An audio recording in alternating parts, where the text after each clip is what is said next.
نحمدہ و نصلی علی رسولہ کریم اما بعد فاعوذ باللہ من الشیطان الرجیم بسم اللہ الرحمن الرحیم۔ حضرات محترم، یہ آیت نمبر 126 تا 128 سورۃ بقرہ 3 آیات ہیں۔ اس میں حضرت ابراہیم علیہ السلام کا اس سے پہلے واقعہ اور ان کے حوالے سے گفتگو شروع ہو چکی ہے۔ اب ان آیات میں بھی حضرت ابراہیم علیہ السلام کے حوالے ہی سے گفتگو ہے، لیکن بڑی بنیادی قسم کی تعلیمات ہیں جو ہمیں سمجھنی ہیں، اور حضرت ابراہیم علیہ السلام کے ساتھ جو معاملہ تھا اللہ تعالیٰ کا، ہم بھی اسی کی ملت ہیں۔ رسول اللہ صلی اللہ علیہ وسلم کو بیان فرمایا ملت ابیکم ابراہیم، یہ جو تعلیمات ہیں یہ تمہارے آبا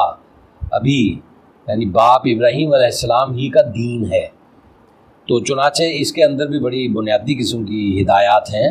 جن کو ہم نے سمجھنا ہے اور اپنے ذہن میں بٹھانا ہے، اور اس کے مطابق یعنی اپنے اندر تبدیلی لانی ہے، سوچوں میں بھی تبدیلی لانی ہے اور عمل کے اندر بھی۔ ظاہر ہے کہ جب سوچ میں تبدیلی آ جاتی ہے تو پھر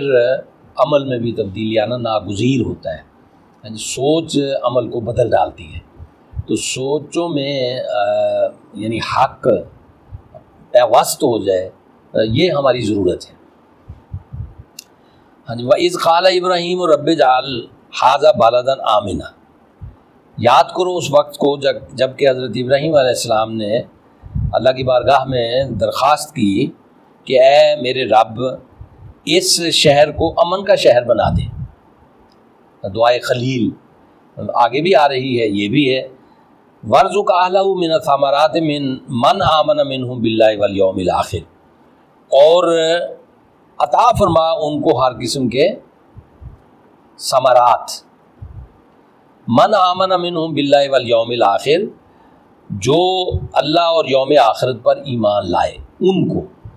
یعنی ذرا محدود سی دعا کی ہے، کیونکہ پیچھے بتا دیا نا کہ لا ینال عہد الظالمین، جب انہوں نے امامت کے بارے میں موروثیت کے حوالے سے اللہ سے پوچھا کہ جی یہ موروثی طور پہ چلے گی امامت تو میری اولاد میں بھی منتقل ہوتی چلی جائے گی، اللہ نے فرمایا کہ لا ینال عہد الظالمین، کہ میرا وعدہ ظالموں کے ساتھ نہیں ہے۔ تو اب یہاں پہ جب اللہ نے حضرت ابراہیم علیہ السلام نے اللہ سے دعا کی کہ مولا یہاں کے جو رہنے والے ہیں ان کو، ان میں سے جو اللہ اور یوم آخرت پر ایمان لائیں ان کو خوب نواز، جی ان کو پھل عطا فرما، رزق عطا فرما، غلے عطا فرما، اور ان کی محنتوں میں برکتیں عطا فرما۔ یعنی یہ تشریح ہے،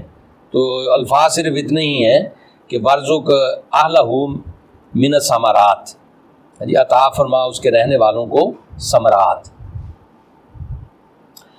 تو من آمن منہم باللہ والیوم، یہ محدود کر دیا انہوں نے خود ہی کہ جو اللہ اور یوم آخرت پر ایمان لائیں ان کو عطا فرمایا۔ آگے اللہ نے کیا فرمایا کہ یہ جو یعنی ضروریات زندگی ہے نا، تو یہ مومنین تک محدود نہیں ہے۔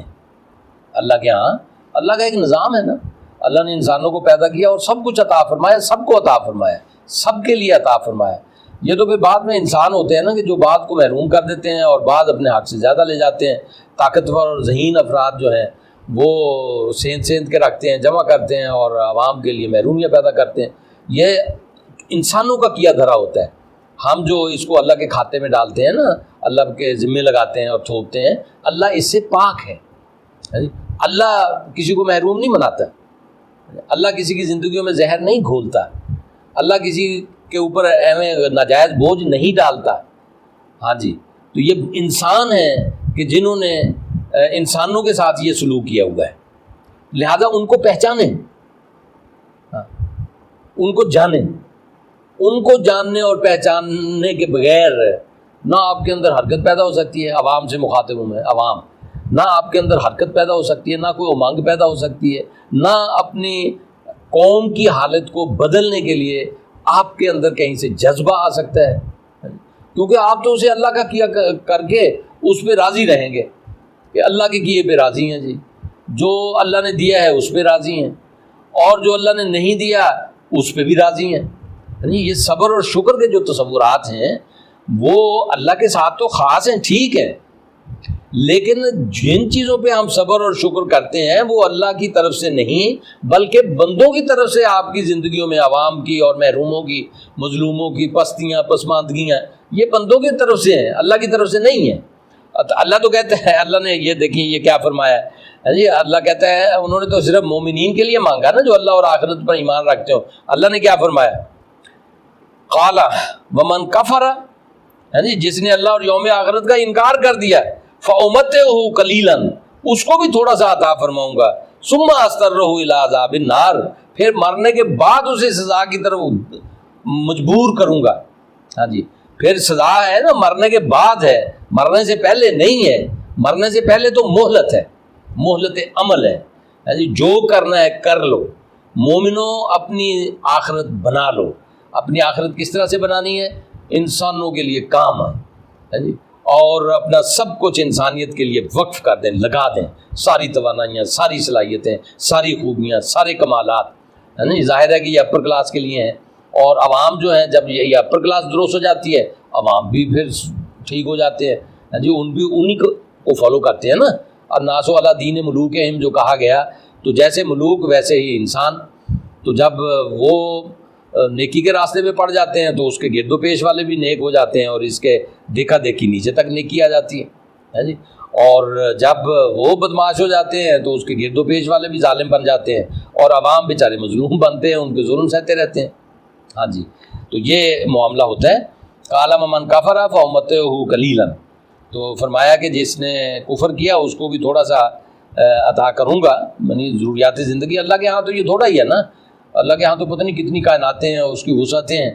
تو بندے کا کام بن جاتا ہے، اللہ تھوڑا بھی دے دے نا اپنے حساب سے تو بندے کے لیے وہ بہت ہے۔ ہاں جی، تو اس لیے فرمایا کہ کافروں کو بھی دوں گا، لیکن ان کے کفر کا جو نتیجہ ہے وہ ان کی موت کے بعد ظاہر ہوگا۔ اس لیے میں نے کہا نا کہ اس دنیا میں اللہ نے جو کچھ پیدا کیا ہے وہ سب کے لیے پیدا کیا ہے، جو رب کا ہے وہ سب کا ہے۔ ہاں جی، جو رب کا ہے وہ سب کا ہے، اس کو ذہن نشین کریں، بڑی خوبصورت بات ہے۔ تو لیکن انسان حائل ہو گئے ہیں، طاقتور اور ذہین انسان حائل ہو گئے ہیں، انہوں نے قبضہ کر لیا ہے اور اپنا بنا لیا ہے، حالانکہ ان کا نہیں ہے، یہ سب کا ہے۔ تو سب کی ضروریات پوری ہونے کے بعد، سب کے مسائل حل ہونے کے بعد جو باقی بچے گا وہ بھی سب کا ہے، وہ سب پر لگے گا۔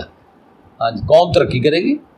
تو، اور قوم ترقی کرے گی تو ان کا یہ جو ہے ذہین لوگ اور با اختیار لوگ، ہاں جی، تو ان کی ذات کی بھی نشو و نما ہوگی اور ان کے بھی فائدہ پہنچے گا۔ جب یہ ایسی قوم کے افراد ہوں گے جو دنیا کے اندر معزز ہوگی، اگر یہ ایسی قوم کے افراد ہوں گے کہ جو دنیا کے اندر ذلیل ہوگی اور ان کا پاسپورٹ جو ہے وہ خطرے کی علامت بن جائے گا، تلاشی کے سب بہانے اس کے لیے ان کو نظر آ جائیں گے اس میں، اور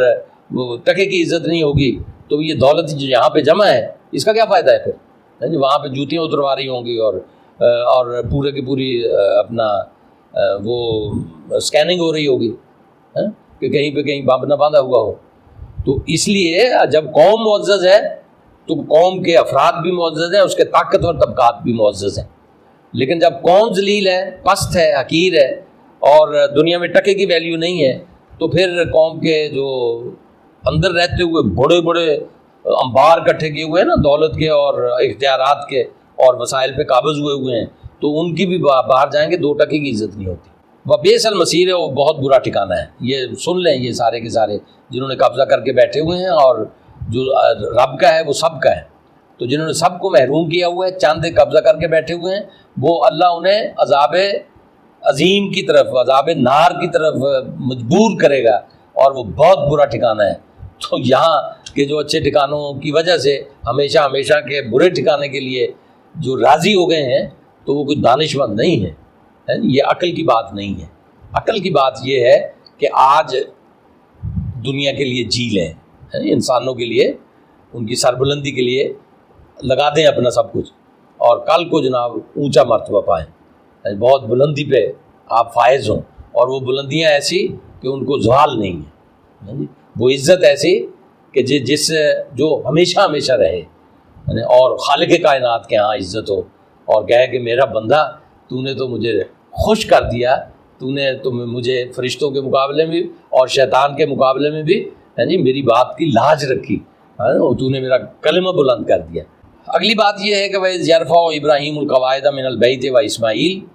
یاد کرو اس وقت کو کہ جب ابراہیم علیہ السلام بنیادیں اٹھا رہے تھے بیت کی، بیت سے مراد بیت اللہ، و اسماعیل، اور حضرت اسماعیل علیہ السلام بھی۔ تو حضرت ابراہیم علیہ السلام نے حضرت اسماعیل علیہ السلام کو ساتھ لے کر اس کعبے کی بنیادیں اٹھائیں۔ بظاہر تو ایسا لگ رہا ہے نا کہ جیسے حضرت ابراہیم علیہ السلام اور حضرت اسماعیل علیہ السلام خود گارا بنا بنا کے اور پتھر لا لا کے دیوار بنا رہے ہوں، بنیادیں اٹھا رہے ہیں۔ تو یہ ایسی بات نہیں ہے، یہ بات یہ ہے کہ جیسے آپ کہتے ہیں کہ اکبر نے یہ لال قلعہ تعمیر کروایا، یہ لال قلعہ بنایا بلکہ اکبر نے، یہ اکبر بادشاہ نے بنایا تھا، اور روہتاس کا قلعہ شیر شاہ سوری نے بنایا تھا، جی، اور یہ محمد بن قاسم نے فتح کیا سندھ کو۔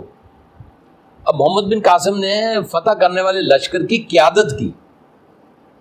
اور اکبر بادشاہ تھا، بنانے والے اور تھے، یعنی وہ منسوب اس کی طرف ہے، اکبر نے بنایا، یعنی بنانے والے وہ جو مستری ہیں، جو مزدور ہیں، جو اس کا نقشہ بنانے والے ہیں، جو اس کی نگرانی کرنے والے ہیں، یہ ایک پورا پورا ڈپارٹمنٹ ہوتا ہے نا۔ تو لیکن اس وقت تو خانہ کعبہ جو ہے نا وہ بالکل اپنی ابتدائی شکل میں ہی بن رہا تھا، پتھر تھے اور سادہ زندگی تھی، وہ بھی شاید لگے ہوں، لیکن ساتھ وہ مزدور بھی لگے ہوئے ہوں گے۔ بہرحال حضرت ابراہیم علیہ السلام اور حضرت اسماعیل علیہ السلام اس کی بنیادیں اٹھا رہے تھے بیت اللہ کی۔ ربنا تقبل منا، اور یہ دعا فرما رہے تھے کہ ربنا تقبل منا، اے رب ہمارے، ہم نے تیرے حکم سے یہ کام شروع کر دیا ہے، تو ہم سے اس کو قبول فرما لے، اپنے بارگاہ عالیہ میں قبول فرما۔ ہم بھی کوئی نیک کام کر کے دعا کرتے ہیں اللہ سے، یا اللہ اس کو قبول فرما۔ کیا مطلب ہوتا ہے کہ تیرے حکم کی اطاعت کی ہے، اب تو اسے مطلب اس میں جو کمی کوتاہی ہے وہ ہمیں معاف فرما دے، اور جو مقصد ہے یعنی اس مقصد کو پروان چڑھانے میں ہماری بھی مدد فرما، اور ہمارے بعد بھی اس کو اعلیٰ مقصد کو جاری رکھنا، یہ مطلب ہے۔ یہاں پہ بھی ہم بھی جب دعا کرتے ہیں تو قبول تو اللہ تعالیٰ، جب اللہ کی آپ نے اطاعت کی تو اللہ کے ہاں اس کا یہ دائیں فرشتے نے لکھ لیا، یہ اجر بھی متحقق ہو گیا، اور نامہ اعمال میں بھی تل گیا اور وزنی ہو گیا۔ لیکن جب آپ عاجزی سے اللہ کی طرف اس کو پھر متوجہ ہوتے ہیں کام کرنے کے بعد، تو اس کا مطلب یہ ہے کہ آپ خلوص سے اللہ ہی کے لیے کیا ہے، یہ آپ کے وزن کو بڑھا دیتا ہے، اور آئندہ کے لیے بھی آپ کو پکا کر دیتا ہے اندر سے کہ اللہ کے لیے کیا ہے تو آئندہ بھی اللہ کے لیے ہی کرنا ہے۔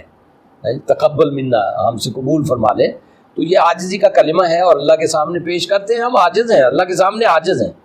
تو لیکن اس سے یہ مراد ہرگز نہ لیں کہ جب آپ نے اخلاص سے اللہ کے لیے کوئی کام کیا ہے تو اللہ اس کو ریجیکٹ کر دے گا، اللہ ریجیکٹ کرنے والی ہستی نہیں ہے، قبول کرنے والی ہے اور کئی گنا کر کے لوٹانے والی ہے۔ ہاں جی، یہ قرآن مجید میں بار بار اس کا ذکر آیا ہے، جب جہاں جہاں پہ بھی مضمون آئے گا میں اس کو واضح کروں گا کہ کئی گنا کر کے لوٹانے والی اللہ کی طرف یہ جو منسوب کرنا ہے نا کہ پتہ نہیں اللہ نے قبول کیا ہے یا نہیں کیا ہے، بھئی آپ اس کے اندر اخلاص پیدا کریں، آپ ہی نے قبول کروانا ہے، وہ تو قبول کرنے کے لیے تیار ہے، تو عاجزی اور انکساری اس کے سامنے رکھیں گے، پیش کریں گے، تو یقیناً وہاں سے آپ کو دھتکارا پھٹکارا نہیں جائے گا، ہاں جی، آپ کی حوصلہ افزائی ہوگی اور آپ کے لیے انعامات کی بارش ہوگی، اور آپ کو اپنا بنا لیا جائے گا۔ بنے تو صحیح نا جی، آپ پیش قدمی تو کریں نا اللہ کی طرف۔ ہاں، تو یہ مات رکھیں کہ یہ بات یہ واضح کر دوں میں آپ کو کہ اللہ قانون توڑ لے گا آپ کے لیے، ہاں، اللہ اپنا قانون ہرگز نہیں توڑے گا، اس قانون کے اندر آپ نے رہنا ہے، جو کائنات کے لیے اللہ نے قانون بنا دیا ہے، جو قرآن مجید میں انسانوں کے لیے ضابطہ دے دیا ہے جی، اور اس قانون کو نہیں توڑنا اپنے، اور نہ اس قانون کو توڑنے کے لیے اللہ سے دعا کرنی ہے، کیونکہ اللہ تعالیٰ کسی بندے کے لیے قانون نہیں توڑتا ہے جی۔ تو کہیں مجبوری میں پھنسے ہوئے ہیں، کہیں بہت ہی اضطراب کے عالم میں ہیں، اور کہیں پریشانی اس قدر بڑھ گئی ہے، وہاں پکاریں تو پھر غیر معمولی طور پہ آپ کی امداد اور اعانت بھی ہو سکتی ہے، غیر معمولی طور پہ۔ ایک تو معمول ہے نا ایک غیر معمولی، اس کی بھی گنجائش ہے جی، مستثنیات بھی ہوتی ہیں اور غیر معمولی حالات میں غیر معمولی فیصلے بھی ہوتے ہیں، لیکن میں یہ معمول کی بات کر رہا ہوں۔ ربنا وجعلنا مسلمین لک، اے ہمارے رب ہمیں بنا دے مسلمین، یعنی یہ دو تثنیہ کا صیغہ ہے، عربی میں ایک کے لیے الگ لفظ ہے، دو کے لیے الگ، اور جمع پھر آگے شروع ہوتی ہے، دو کے بعد 3 4 5 6 اس کے لیے جمع کا لفظ آتا ہے۔ تو یہ جو وجعلنا مسلمین لک، کہ ہمیں مسلمان، اپنا مسلمان بنا دے، یعنی اپنا اطاعت شعار بنا، وَمِن ذُرِّيَّتِ أُمَّةً مُسْلِمَةً لَكَ، اور ہماری اولاد میں بھی امت مسلمہ پیدا فرما، یعنی ہمارے اولاد جو ہے وہ بھی تیری فرما بردار ہوں، اور وَأَرِنَا مَنَاسِكَنَا، اور ہمیں سکھا دے، دکھا دے، سکھا دے، مناسکنا یعنی یہ مناسک کہ کیسے عبادت کرنی ہے، وَتُوبْ عَلَيْنَا، اور ہم پہ توجہ فرما۔ وَتُوبْ عَلَيْنَا ویسے تو اس کا ترجمہ یہ بھی ہو سکتا ہے کہ تو ہماری توبہ قبول فرما، اور یہ بھی درست ہے جی، توبہ بھی اللہ کی طرف رجوع کرنا ہے ہر حال میں، اور رجوع رکھیں، یعنی یہ اللہ کے ساتھ تعلق کی بہت ہی میٹھی اور پیاری صورت ہے، ایک شکل ہے جی، اللہ کی اطاعت بھی کریں، اور اگر کوئی کمی کوتاہی رہ گئی اللہ ہی سے معافی مانگے، میرے اللہ میں نے تو کوشش کی تھی اپنی پوری، لیکن کمی، میں انسان ہوں، کمی رہ جاتی ہے اور رہ گئی ہوگی، اور جو رہ گئی ہے جو میرے علم میں ہے اسے بھی معاف فرما، جو میرے علم میں نہیں ہے اسے بھی معاف فرما۔ ہاں جی، یہ خصوصی تعلق ہے نا اللہ کے ساتھ بندے کا، تو لیکن اس کا یہ مطلب نہیں ہے کہ آپ اپنے آپ کو ہمیشہ گناہ گار سمجھتے رہیں۔ یہ جب آپ نے توبہ کر لی ہے نا تو اللہ کے ہاں قبول ہو گئی ہے۔ ہاں جی، اللہ کا مطیع بن کے رہیں۔ یہ جو ہمارے یہاں جملہ ہے نا جی، میں تو بڑا گناہ گار ہوں، تو ہے تو عاجزی کے لیے، لیکن یہ کوئی اللہ کا پسندیدہ جملہ نہیں ہے، اور بندوں کا بھی پسندیدہ جملہ اس اعتبار سے نہیں ہے کہ وہ اگر واقعی اپنے آپ کو کہہ رہا ہے گناہ گار، تو گناہ گار ہونا کوئی نہ بہادری ہے اور نہ کوئی شرف ہے اور نہ یہ اللہ کی کوئی پسندیدہ چیز ہے۔ آپ نیکوکار ہیں جی، نیک بن کے رہیں، اللہ کی اطاعت شعار بن کے رہیں، اور معافی ضرور اللہ تعالیٰ سے مانگتے رہیں۔ انکا انت التواب الرحیم، ہاں اس کا متوجہ بھی ہے کہ بھئی تو ہماری طرف متوجہ ہو جا، ہمارے حال پہ رحم فرما، ہمارے لیے کامیابیوں کے راستے کھول دے، اور ہمارے ذہنوں کو تر و تازہ رکھ، اور پریشانیوں سے ہمیں بچائے رکھ، یہ سارے مفاہیم اس کے اندر شامل ہیں۔ انکا انت التواب الرحیم، بے شک تو بہت زیادہ متوجہ ہونے والا اور بہت ہی مہربان ہستی ہے۔ یہ کتنی دفعہ آ چکا ہے تواب الرحیم، یعنی اللہ کی طرف متوجہ ہوں، اللہ آپ کو فرما رہا ہے کہ وہ تواب الرحیم اپنے آپ کے منہ میں ڈال رہا ہے۔ انکا انت التواب الرحیم، بے شک میرے مولا تو بہت زیادہ توبہ قبول کرنے والا، بہت زیادہ توجہ فرمانے والا ہے، بہت زیادہ حال کو درست کرنے والا ہے، اور اپنی طرف آنے والوں کو اپنے سینے سے لگانے والا ہے۔ اردو میں آپ یہی کہیں گے، تو اللہ تعالیٰ کا سینہ تو نہیں ہے، لیکن یہ محاورے میں ہے، سینے سے لگا لے، گلے لگانا، سینے لگانا، اور اس کو تھام لینا ہے نا، یہ سارے الفاظ ہیں، یہ محاورتاً ہیں، تو اس لیے، اور تو بڑا مہربان ہے۔ ہاں جی، اللہ بڑا ہی مہربان ہستی ہے جی، اس کی ہمیشہ اس کی رحمت کا معنی میں نے بتایا تھا آپ کو، وہ یاد رکھیں، وہ کیا ہے، یہ بار بار میں بتاتا رہوں گا 2 4 5 7 10 دفعہ تاکہ آپ کے ذہن نشین ہو جائے۔ نشو و نما کے لیے سازگاری، نشو و نما، پھلنا پھولنا، ہاں جی، بڑھنا، ترقی کرنا، اس کے لیے سازگاری۔ ہاں جی، اللہ رحیم ہے، تو گویا نشو و نما کے لیے سازگاری پیدا کرنے والا ہے۔ یہ نشو و نما میں رکاوٹ انسان بنتے ہیں، ہاں جی، اللہ نہیں رکاوٹ پیدا کرتا ہے۔ تو یہ ہو گیا جی، اس میں ایک نقطہ صرف چند جملے اس کے بارے میں کہہ کے میں بات ختم کرتا ہوں کہ حضرت ابراہیم علیہ السلام نے کیا کہا کہ ہمیں مسلمان بنانا، اور اولاد کے بارے میں کیا کہا کہ ہمیں امت مسلمہ پیدا فرمانا میری اولاد میں سے، اور اللہ نے جو دین بھیجا اس کا نام کیا ہے، اسلام پر عمل کرنے والوں کا نام مسلمان، بس یہی ہماری پہچان ہے، اس تک محدود رہیں، سب مسلمان ایک، صرف مسلمان بن کے رہیں اور اپنی رائے پہ قائم رہیں اور دوسرے کی رائے کا احترام کریں۔ وآخر دعوانا الحمدللہ رب العالمین۔